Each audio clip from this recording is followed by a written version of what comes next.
For years, I considered myself responsible with my credit cards because I paid the balances off every month. Hello, everyone. Thank you for joining me for another week of Money Tips with Coach Kathy. I'm Kathy, owner of Lord Financial Coaching, and if you're ready to feel more confident and in control of your money, you're in the right place. I help women build clarity and confidence through coaching and workshops, and I share simple tips to help you create lasting financial habits. Here's my confession. Over the past many years, my strategy was using the credit cards and paying off the statement each month. On paper, everything looked fine because I never accumulated debt. But there was one problem. I was spending far more casually than I realized. Swiping those credit cards made purchases feel effortless. It created enough distance between me and my money that I stopped questioning many of my decisions and urges. And I realized that those purchases, especially with Amazon and those stores, were things that I really didn't need. They were useless and impulse buys that I really didn't need. That epiphany helped me to raise awareness that even though I didn't pay interest, it just needed more financial awareness.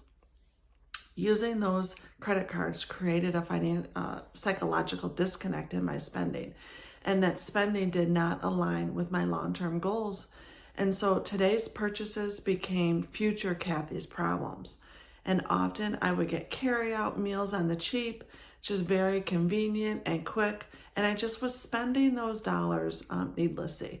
And I would just tell myself I could easily cover those meals next month. Luckily, I'm not a clothes hog, but typically these quirky, fun products for travel would pop up for Amazon, and I would think they're just so necessary for what I wanted. But those hit my shopping cart, and with that instant gratification from Amazon, those small purchases added up month after month. So there was a time that I hardly looked at those transactions, and I instead needed to focus on a spending plan. So when I looked at my credit card and I started wondering what I had spent all the money on in the transactions, I really had no idea where my money was going. And those purchases were happening with little or no thought. Luckily, I was blessed to make the charges and I could cover them with my income. But I realized the issue was not about debt. It was my intentionality. I wasn't overspending because I couldn't afford things. I was overspending because I wasn't slowing down enough to ask whether I truly wanted those items. And that seemed very lazy to me. So in my opinion, credit cards aren't inherently bad if they're done with intention. But I had to remove them, so I had that friction with my spending. So I started using my debit card, and seeing the money leave my account really brought awareness to me on how I was spending those dollars. And that intentionality forced me to look and understand what I was spending my money on and build more awareness and the trade-offs to whether this purchase was supporting my long-term financial goals or harming them. And there's a lot of psychology behind frictionless buying. First is the convenience factor. Having millions of products readily available at our fingertips saves you time, but it also removes the physical hurdles of going to your local store and fighting traffic and waiting in lines to buy an item, i.e. giving you pause. Second, there's that instant gratification and knowing it's going to arrive within days. No longer having to wait for weeks for an item. These fast delivery options provide rapid fulfillment and satisfy your get it right now expectation.